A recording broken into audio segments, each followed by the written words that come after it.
സഹോദരനോട് തീർത്താൽ തീരാത്ത വഴക്ക്. ചെമ്പെടുത്താൽ പുണ്യൊന്നും വരാൻ പോണില്ല. പെരുന്നാൾ നടത്തിയാൽ പുണ്യൊന്നും വരാൻ പോണില്ല. സഹോദരനോടുള്ള വഴക്ക് അവസാനിപ്പിക്കുന്നതാണ് ചെമ്പെടുക്കുന്നതിനേക്കാൾ വലുത്. മനസ്സിലാക്കിയിരിക്കണം. ഒന്നിനെ നിസ്സാരമായിട്ട് പറയല്ല.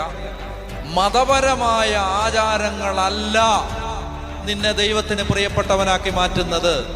നിന്റെ അകത്തെ ശുദ്ധി.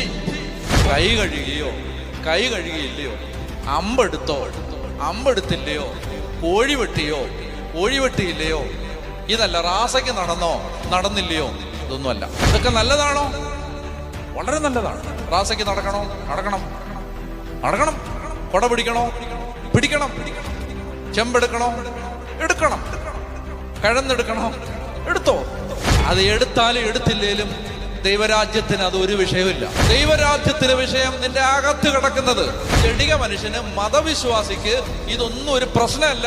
അവൻ ഞായറാഴ്ച കൃത്യമായിട്ട് വന്ന് കുർബാന സ്വീകരിക്കും. അവൻ അയലോക്കക്കാരനോട് കടുത്ത വൈരാഗ്യത്തിലും വെറുപ്പിലും അതിർത്തി മാന്തുന്നവനുമായിരിക്കും.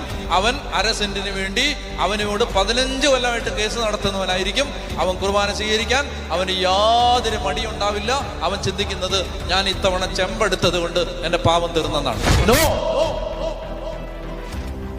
ആത്മീയ മനുഷ്യരാവണം. മഹിമയ്ക്ക് തുള്ളി വെള്ളം കൊടുക്കത്തില്ല, അപ്പനെ അമ്മയെ നോക്കത്തില്ല. എന്നിട്ട് കുറെ മതപരമായ ചടങ്ങുകൾ നടത്തിയാൽ നിങ്ങൾ ശുദ്ധരായെന്ന് ഞാനും നിങ്ങളും വിചാരിക്കരുത്.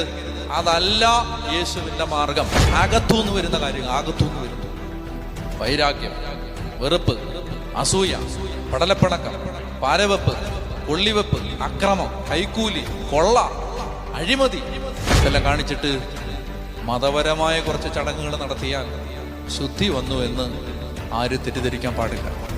കഥ പറയുന്നത് ആത്മാവുണരണം.